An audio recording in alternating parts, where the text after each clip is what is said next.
NASCAR heads back to Chicago 4th of July weekend. No better way to celebrate American independence than by ripping through the Windy City. Big opportunity for a surprise winner to shake up the playoff grid with 8 races to go in the regular season. Win and you're in. That's what Shane Van Gisbergen did a few weeks ago at Mexico City. SVG is the odds-on favorite this weekend, according to every sportsbook I've seen. Won Chicago in 2023, had one of the best cars in last year's race, but got wrecked. Oh, and that Mexico City win a few weeks ago, yeah, he drove off to a whopping 17-second lead. Shane Van Gisbergen, without question, the favorite this weekend, but looking around the garage, there are several other drivers who likely view this weekend as an opportunity. AJ Allmendinger has multiple road course wins in his Cup Series career. He's had a strong 2025 overall, but he likely needs a win to get Kaulig into the playoffs. Chicago is one of his best chances. Alex Bowman won this race last year. Sure, it was a shortened race, strategy came into play, but Bowman is a good road racer and he enters this race 15th on the playoff grid. Ty Gibbs has strung together 4 pretty good races in a row, led laps at Mexico City, has won multiple Xfinity Series road races, actually was second in last year's Chicago Xfinity Street Race. Big opportunity for young Ty Gibbs to get his first win, punch his ticket to the playoffs. He has veteran crew chief Chris Gabehart on the box assisting with race day strategy calls. Huge advantage for Ty Gibbs. Michael McDowell is another road course ringer. He's raced sports cars, open wheel cars. He's won a cup race at the Indy Road Course 2 years ago, finished top 5 at Mexico City, and he is confident. Reporter Bob Pockris asked Michael McDowell recently about SVG, how tough he is to beat, and this was McDowell's reaction. He said, quote, SVG wasn't that great at Chicago last year. I think that he's had some standout races. There's no doubt he's an amazing talent, but he's beatable. He's not unbeatable. Ooh, say it with your whole chest, Michael. To be fair, McDowell in both Chicago street races has qualified 3rd and 6th and finished 5th and 7th. Pretty great numbers. I think Shane Van Gisbergen is the rightful favorite for sure, but Michael McDowell is in that next tier of contenders. I'd put Tyler Reddick, Christopher Bell, maybe Ty Gibbs, maybe Chase Elliott in that group with McDowell, and then maybe a half step below that is where I'd put Allmendinger. Kyle Busch was really good in Austin earlier this year. Maybe Alex Bowman, yeah, got to show him some respect. These guys will be fast, could win if the strategy falls their way, but them's fighting words from Michael McDowell. Would love to see SVG versus Michael McDowell battle it out on the streets of Chicago.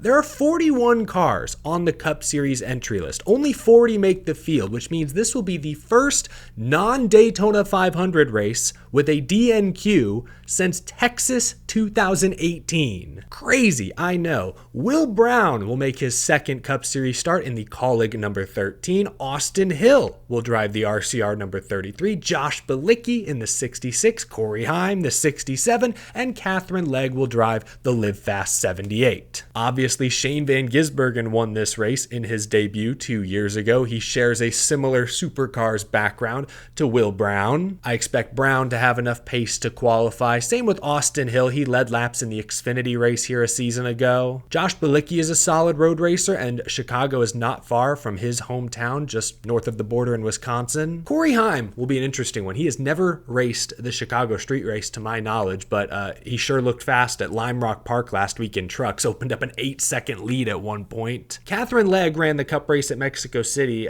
stayed out of trouble, but finished 32nd. I was hoping for a little more speed, a little more pace out of the 78. I think Heim will be in the best car, that's 2311 equipment. Austin Hill, RCR, pretty good. Kaulig usually brings decent road course stuff for Allmendinger. I'll put him 3rd. I actually think the Live Fast car is a little more reliable than the MBM/Garage 66 entry, but okay, if I average out my driver and car rankings, most likely it'll be Catherine Legg going home or Josh Bilicki. Qualifying on Saturday will have a little extra meaning. Let me know down in the comments below which driver you think will DNQ. Again, this will be the first Cup race outside of the Daytona 500 with a DNQ in 7 years. This is a historic day, a historic weekend. It's also the second round of NASCAR's in-season challenge. According to NASCAR, there are 0 perfect brackets out there. But that doesn't mean we can't still have some fun week to week looking at these new matchups and making our weekly selections. That's what I'm going to do today. At least 2 of my final 4 picks are still alive. Let's see who else made the cut. Our first matchup, the 32 seed Ty Dillon is battling 17 seed Brad Keselowski. These are 2 subpar road course racers, I'll just say. Keselowski has gone 17 road course races in a row without a top 10 finish, which is insane to think about. He's had more speed at the ovals lately, he's obviously in a better car, I'd say, but I love the narrative that the lowest seed, 32 seed Ty Dillon, after upsetting the top seed Denny Hamlin, I love the idea that Ty Dillon's going to ride that momentum to get into the Elite 8. So this is just a gut feel. It's likely going to rain sometime on Sunday. There's a 40 to 60% chance of rain in the afternoon. Likely will be wet, a little sloppy, a little wild, unpredictable. I'll take Ty Dillon to continue this massive train of upsets. Ooh, this will be a good matchup. Alex Bowman versus Bubba Wallace. Bubba Wallace, to his credit, has gotten a lot better at road course racing the last couple of years. He has 10 straight top 20 finishes on road courses, very consistent. Qualified on the front row at COTA, I think with his teammate a few months back. But Alex Bowman is still the better all-around road course racer. He's in a Hendrick car. He's finished top 10 in both road course races so far this year. He won Chicago a year ago. That was more of a strategy race at the end. I'm not going to pretend the 48 had the best pace, but he was in the mix. Remember, last year at Chicago, Bowman actually wrecked Bubba Wallace in this race. And then Bubba, remember, retaliated on the cooldown lap. These two have had their run-ins in the past. It could be a close matchup on Sunday. I'm excited to watch this one, but give me Alex Bowman. Give me the 48. John Hunter Nemechek versus Chase Elliott. I actually got these 2 first-round predictions correct. Yay me. I'll take what I can get.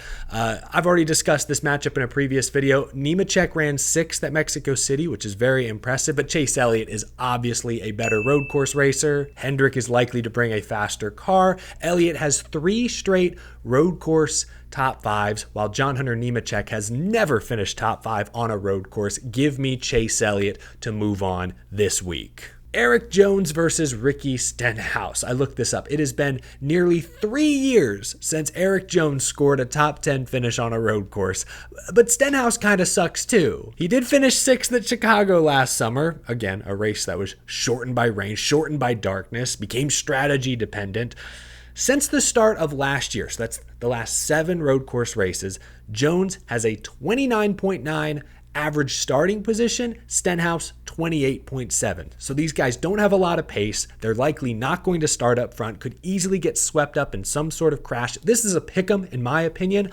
I will go Ricky Stenhouse Jr. because of last year's strong Chicago finish. On the flip side of the bracket, Noah Gragson versus Ryan Preece. I'm pretty sure Gregson's Baconator Chevy is still stuck into the tire barrier somewhere around Grant Park. The 2023 street race was the race from hell for Gragson. He redeemed himself in 2024 with a respectable 14th place finish. Gragson in the rain is unpredictable. Remember that crazy downpour during the Roval Xfinity race a few years ago? Noah finished 2nd in that event. But go back to Chicago 2 years ago, wet race. Gragson was in the fence multiple times, even Mexico City a couple weeks ago. Started that race on wet weather tires. Gragson was involved in multiple incidents. I think Noah is a slightly better road racer than Ryan Preece, but I think Ryan Preece is a little more predictable. He qualified on the front row at Mexico City. He has a great teammate in Chris Buescher to lean on like he did then in qualifying. I think RFK is going to bring a better car than front row is going to. Give me Ryan Preece to win this matchup. Ooh, this one could be interesting. Carson Hocevar versus Tyler Reddick. On paper, this should be an easy win for Reddick. He has 3 road course wins in the next gen era, 2 with RCR, 1 with 2311, was 2nd in this race 1 year ago, but he struggled at Mexico City a few weeks ago, and that was concerning. Reddick said they just missed it on the setup that weekend. They sure did. He qualified bad, raced bad, finished 20th, a rare off day on a road course. The thing is, Reddick still finished better than Hocevar at Mexico City. Hocevar is a fine road racer, but was involved in multiple incidents in Mexico. He did work his way up to 3rd at Watkins Glen last year, but overall, Reddick has much more success on road courses. I'll take Tyler to win this matchup, but this one could be interesting. You could see an upset here. I wouldn't be shocked. This might be the best matchup of the week. AJ Allmendinger versus Ty Gibbs. Allmendinger is probably one of the top 3 road racers in the NASCAR Cup Series right now, but his car isn't necessarily top tier, whereas Ty Gibbs, really good young road racer himself, is in a Joe Gibbs racing car and is hungry for success. Chicago has not been too kind to AJ Allmendinger, while Ty Gibbs has led laps, and I mentioned this earlier, has Chris Gabehart calling the shots, making those ever important strategy calls. With the wet weather conditions likely, strategy will be important. Strategy has played a huge part in both Chicago street races up to this point. That's an advantage Ty Gibbs. Car advantage Ty Gibbs. Experience advantage AJ Allmendinger. Man, I don't know. That's 2 against 1. I'll take Ty Gibbs. He's the 6 seed. Allmendinger's the 22, but really these guys are very evenly matched this weekend, I believe. I'll take youth over experience here. Maybe that makes me foolish. I'm betting on Ty Gibbs. Then to wrap things up, Zane Smith versus Chris Buescher. In the 19 road course races in the next-gen car era, Chris Buescher has the best average finish in the series, 8.8. Now, Chicago is unique. Weather could be a challenge, but Buescher is one of my 2 Final Four picks that advanced through the first round. I'm riding with him at Chicago, so I have 2 RFK cars advancing past this round, Chris Buescher, Ryan Preece. Let me know if you agree or disagree with any of my head-to-head picks. Some interesting matchups. I think might have been Jeff Gluck. I think it was on the Teardown this week. They made a good point that while it's a bummer so many big names, contenders got knocked out of the tournament at Atlanta, at least now the in-season challenge will give some of these smaller teams, maybe mid-pack drivers, some extra spotlight over the next few weeks. While Larson and Byron and Hamlin are racing for the win at Indy in a few weeks, maybe we'll have, Zane Smith versus AJ Allmendinger for $1 million. Okay, that gives us a reason to pay attention to these guys that we otherwise don't always pay a ton of attention to. So hey, there's a silver lining in everything, I suppose. But there you go. Did the race preview segment solo this week. I guess it worked out okay. Had a lot to discuss. We'll have a guest on the show next week, I believe. But thanks for watching, folks. Hope you enjoy your 4th of July holiday. Hope you enjoy the weekend. I'll talk with y'all again very, very soon.